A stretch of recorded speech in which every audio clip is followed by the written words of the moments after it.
পরম প্রেমময় শ্রী শ্রী ঠাকুর আমার, পরমারাধ্যা জগজ্জননী শ্রী শ্রী বড়মা, পরম পূজ্যপাদ শ্রী শ্রী বরদা, পরম পূজ্যপাদ শ্রী শ্রী আচার্য দেবের শ্রীচরণে আমার শতকোটি প্রণাম।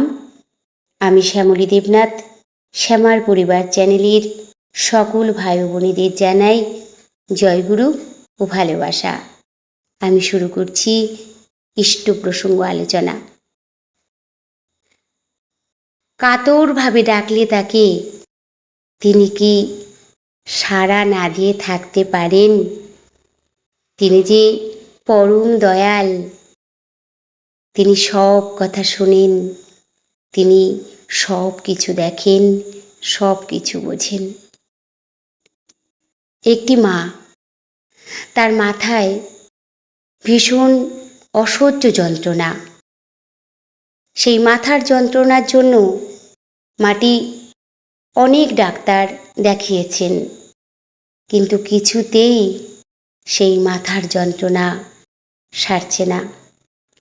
সেই মায়ের পরিবারের সকলেই পরম প্রেমময় শ্রী শ্রী ঠাকুর অনুকূল চন্দ্রের দীক্ষায় দীক্ষিত।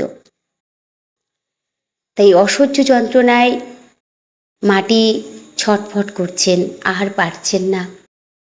তার ছেলে মেয়েরা তাকে বলছেন, মাগো ঠাকুরকে বলো, ঠাকুর তো তোমার প্রত্যেক ডাকে সাড়া দেন, তিনি তোমার সব কথা শোনেন, মাগো ঠাকুরকে বলো না মা।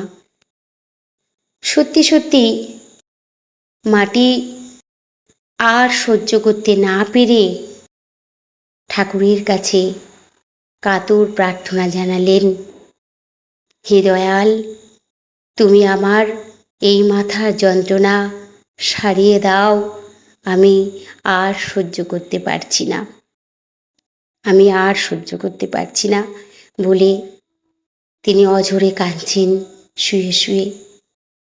কাঁদতে কাঁদতে ঠাকুরকে সেই প্রার্থনা জানাতে জানাতে কান্না করে করে কখন যেন তার চোখে একটু তন্দ্রা নেমে এসেছে।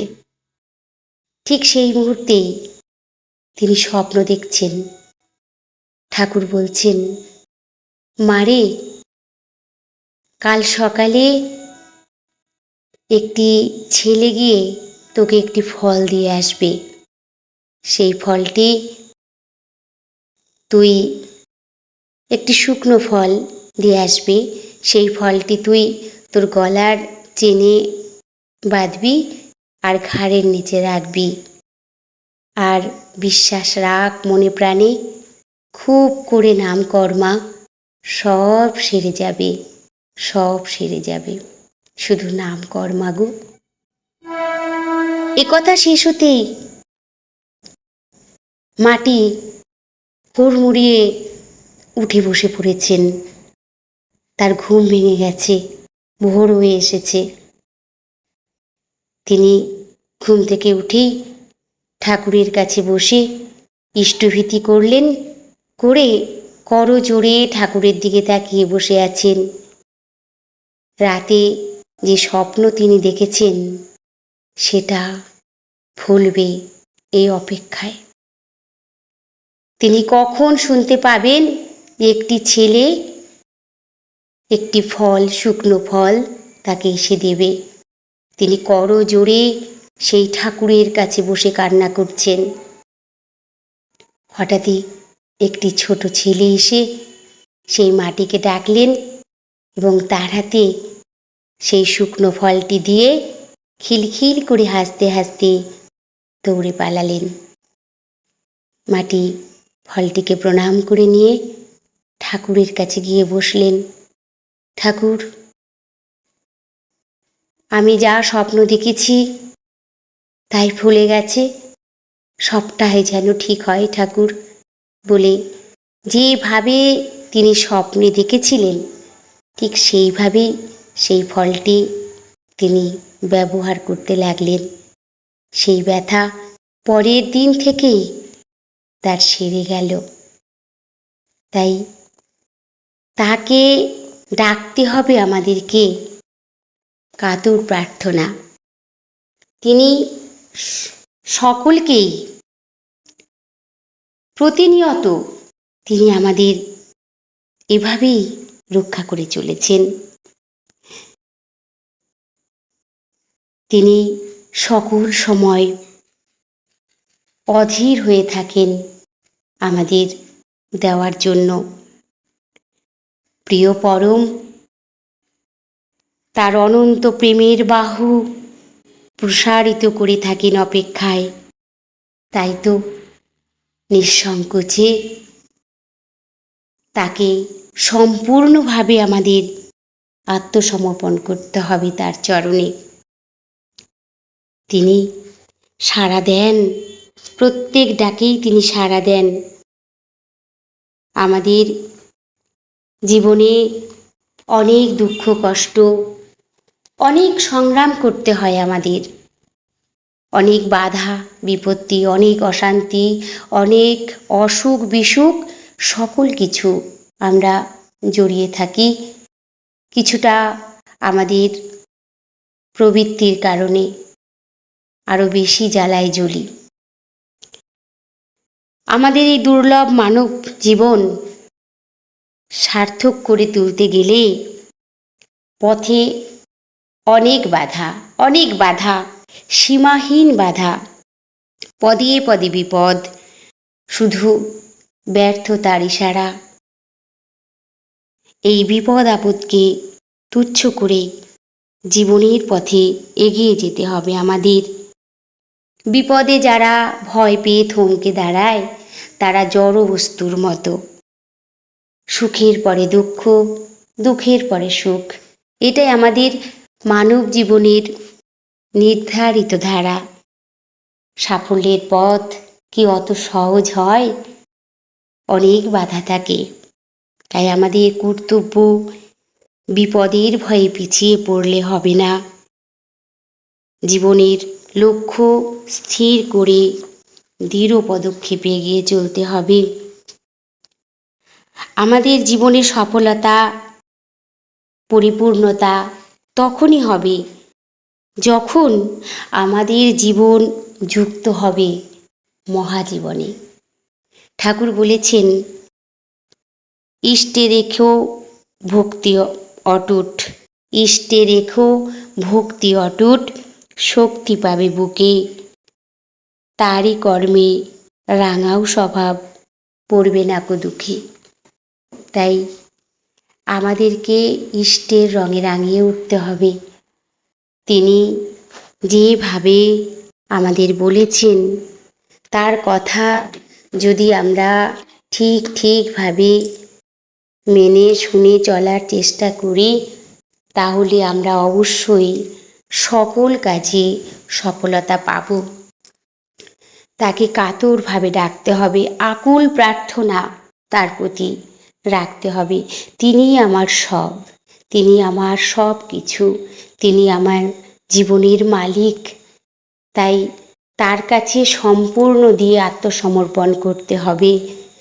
তাকে নিষ্ঠা সহকারে বিশ্বাস ভক্তি নিয়ে তাকে ডাকলে, তার কাজ ঠিকভাবে করলে তার দয়া পাওয়া যায়।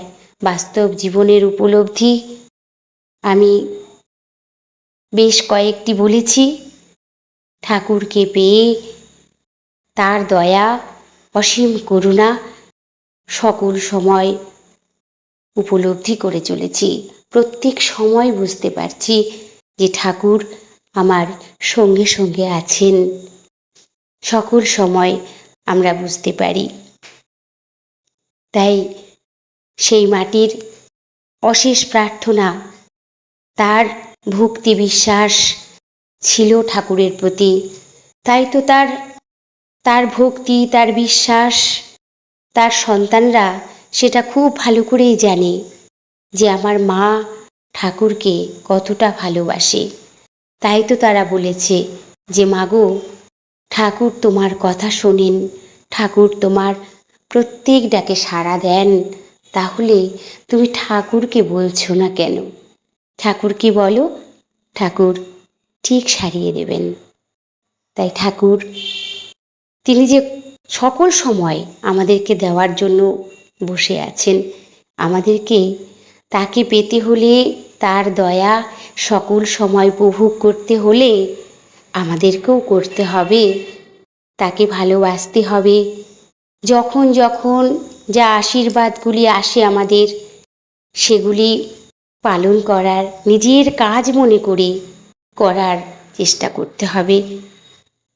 পরম প্রেমময় শ্রী শ্রী ঠাকুর আমার আচার্য পরম্পরা লীলা করে চলেছেন।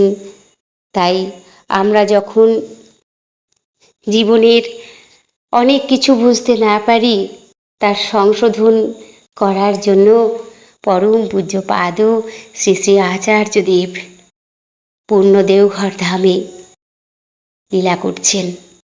তাই আমরা সেখানে যেতে পারি। সেখানে গিয়ে আমরা আমাদের চলার পথের যে অসুবিধাগুলি, সেগুলি সংশোধন করে আসতে পারি। তাহলেই আমরা আমাদের জীবনটিকে সুন্দর করে গড়ে তুলতে পারি। লক্ষ লক্ষ মানুষ সেখানে যাচ্ছেন প্রতিনিয়ত। তিনি তাদের সঙ্গে তাদের সকল কিছু শুনছেন, শুনে তাদের বিধান দিয়ে দিচ্ছেন। তারা সেভাবে এসে বাড়িতে করছেন, তারা ভালো থাকছেন। তাই আসুন, আমরা সকল সময় আমাদের চেষ্টা থাকবে ঠিকঠাকভাবে নাম করা, ইষ্টভীতি করা, প্রার্থনা করা। ঠাকুরের অনেক বই আছে, তার হাতের শ্রীহস্ত লিখিত তার সত্যানুসরণ গ্রন্থ। মাত্র 22 বৎসর বয়সে ঠাকুর আমার লিখেছেন। সেই বইটিতে যে কথাগুলি আছে, যে বাণীগুলি আছে, সেগুলি যদি আমরা প্রতিদিন করে পড়তে থাকি একটু একটু করে, তার থেকে আমরা অনেক কিছু জানতে পারবো, অনেক কিছু বুঝতে পারবো। তাতেই আমাদের ভাবা, বলা, করা সব কিছু পাল্টে যাবে। তাই আমাদের স্বভাব চরিত্র সকল কিছু সুন্দরভাবে গড়ে উঠবে। পরম প্রেমময় শ্রী শ্রী ঠাকুর যেভাবে বলেছেন, সেভাবে তিনি নিজে করে করিয়ে শিখিয়ে দিয়ে গেছেন। এখনও চলছে তার লীলা। পরম পূজ্যপাদ শ্রী শ্রী আচার্যদেবের সান্নিধ্যে গেলে সবটাই বোঝা যায়। তাই আসুন, আমরা ঠাকুরের দীক্ষায় দীক্ষিত হয়েছি। তাই আমাদের কাজ সকল সময় তাকে মেনে চলা, তার বিধিমাফিক চলনগুলো আমাদের ঠিকঠাকভাবে করা। তাহলেই আমরা ভালো থাকব, আমাদের জীবন আরও থেকে আরও মধুর হয়ে উঠবে। আবারও বলছি, সকলেই ভালো থাকবেন, সুস্থ থাকবেন। পরম দয়ালের শ্রী রাতুল রাঙা চরণে আমি সকলের জন্য মঙ্গল প্রার্থনা করি। আমার ইষ্ট প্রসঙ্গ আলোচনা ভালো লাগলে অবশ্যই আমাকে কমেন্ট করে জানাবেন। জয় গুরু, বন্দে পুরুষোত্তম।